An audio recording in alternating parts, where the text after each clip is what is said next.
Hey, welcome to the Eddie High Podcast. I'm so glad to be with you today as we continue talking about questions from a child about the Pope. So we're keeping this approach very, very simple. I took the passing of Pope Francis as an opportunity to share information uh, about the Pope, about the Catholic Church, about Protestantism, about the relationship between the two. And yesterday we talked about do popes automatically go to heaven? I think that was a great response to the question. And so we're answering questions from a hypothetical little girl named Susie. And the first question we dealt with was, do popes automatically go to heaven? The second one we're going to deal with, why do popes dress so funny? Why do popes dress so funny? Yes, popes, they wear uh, in religious terms, called a cassock, usually a white one. It is a robe. Now, sometimes when they're having special functions in mass, they may wear colored robes and so on. Um, uh, Usually for everyday business, they wear a white skull cap, but then at other times they will wear a pointed hat, has a tall pointed uh, edge on the top. It's called a mitre. And then they have a palum. It's a piece of cloth that's worn around the neck. And so, yes, very, very distinctive clothing. Now, there's no evidence of this in the New Testament. Uh, the original apostles, uh, there is no indication that they dressed differently from all the rest of the people. Uh, and there is no evidence of church leaders, including the Bishop of Rome, who became the Pope, of dressing differently until the time of Constantine in the fourth century. In fact, Jesus rebuked religious leaders for trying to make themselves stand out and be distinctive by how they dressed. We find this over in, I believe it's in Matthew chapter 23. And I have my New Testament right here in front of me. So I'm going to turn over to that passage. I do think it's in Matthew 23, for where Jesus had some really scathing rebukes for the Jewish leaders of that day. And starting in verse 5, he says, "But all their works they do to be seen by men." In other words, they do things to be noticed, to draw attention to themselves. They make their phylacteries broad and enlarge the borders of their garments. Now, phylacteries, they were little leather cubes or boxes that scriptures were put in, and they were worn on the sleeves, on the garment. And so apparently many of the Pharisees, they were making theirs real big so they can be seen, and they were enlarging the borders of their garments, those parts of the clothing that had some religious significance. They are doing things to their clothing to make them stand out and to be distinctive from the rest of the people. And Jesus uh, uh, sharply rebukes them for it. He says, "But all their works they do to be seen by men. They make their phylacteries broad and enlarge the borders of their garments. They love the best places at feasts, the best seats in the synagogue. Oh, they love those honorific seats. Greetings in the marketplace, and to be called by men, Rabbi, Rabbi. But you do not be called Rabbi, for there is one teacher, the Messiah, and you are all brethren. Do not call anyone on earth your father, for one is your father, he who is in heaven. And do not be called teachers, for one is your teacher, the Messiah. But he who is greatest among you shall be your servant." Boy, Jesus, in a very scathing way, rebuked the religious leaders, the Jewish leaders of that day, for doing all sorts of things to draw attention from themselves, not only with the clothing they're wearing, but having special honorific seatings at feasts and so on. And Jesus said to his disciples, "Don't you act like that. Don't you be like that." Well, finally, by the fourth century, when Constantine, this is when it changed, when Constantine, now there was already some movements in that direction because human nature, pride is the stronghold of deception, and human nature is susceptible to pride.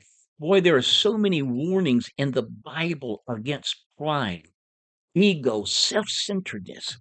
And so there was already, and in the church leaders were doing things to set themselves apart from others. But it just really exploded when Constantine was supposedly converted, and I say supposedly. I hope it was real, but there are many who think that it was he did it because he thought it was politically advantage, because the empire was becoming frayed, because there were so many different people groups, languages, ethnicities that made up the Roman Empire, and it was beginning to unravel. But there was one common denominator throughout the empire, and that was Christianity. It wasn't a majority by any means, but there were Christians among all the different ethnicities, and some think that Constantine thought if he could strengthen the Christians, then it would be like it would pull together the entire empire. And so Constantine, he began to give special favors to the churches. He began to build uh, large cathedrals for the churches to meet in. Before this, churches had mostly met in homes. They had been persecuted. They had been hounded and and chased and persecuted, put to death by Roman emperors. And so this was an incredible change. If you go back and read the writings, many Christian leaders they felt like the millennium had come because instead of being persecuted, now they are being exalted.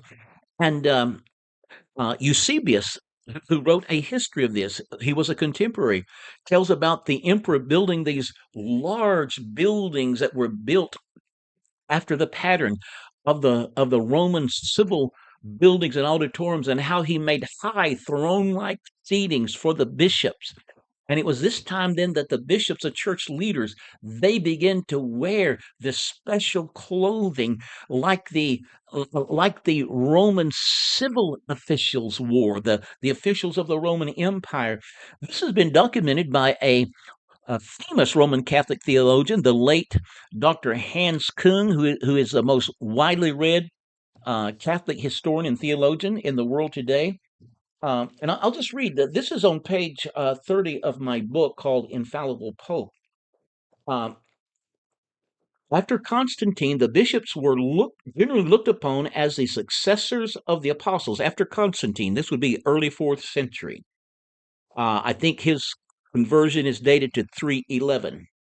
And the Bishop of Rome was looked upon as the successor of Peter, the chief of the apostles. They began dressing in imperial regalia, surrounded by Romish pomp and ceremony. This was based not on scripture, but on Roman imperial custom and law. Now, Dr. Hans Küng, this famous Roman Catholic historian theologian, this is what he said about it. He says bishops were accorded secular titles, insignia, and privileges which up to then had been reserved for the emperor or high officials.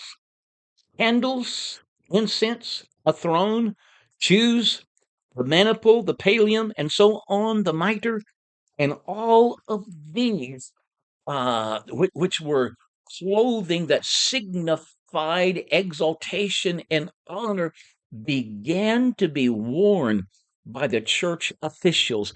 But they were not getting this from the Bible. They weren't getting this from Jesus. They were getting this from the Roman emperor. This is when the church began be Romanized. And so, why does the Pope wear funny clothing? Well, it is a part of tradition going back to the time of Constantine, not back to Jesus. No, you won't find anything like this in the New Testament and with Jesus, and even in the, say, the first 2 to 3 centuries of the church. But we find this kind of pomp and egoish pomp and ceremony and this distinctive clothing worn by church leaders to set themselves apart from the people. We find this having its beginnings in the early 4th century with Constantine. So, Susie and anybody else who's listening, just a little overview of why the Pope wears funny clothing. It's based in a tradition going back to the time of Constantine. And hey, I'm Eddie Hyatt. If you'd like to know more about this, get my book called Infallible Hope. You'll find it so very instructive and enlightening. Um, there was a woman who, a longtime friend, who grew up as a Catholic, and she really enjoyed the book. And she said, and Linda said, she said, he said you didn't come across in the book as anti-Catholic, but you just gave so much information and insight that is so helpful. Well, I didn't write the book to be bashing Catholics, but to simply be a proactive statement of the truth, the biblical truth that is in Jesus. Hey, I'm Eddie Hyatt. Check out my website, eddiehyatt.com, and I look forward to seeing you tomorrow. We'll deal with another question. God bless.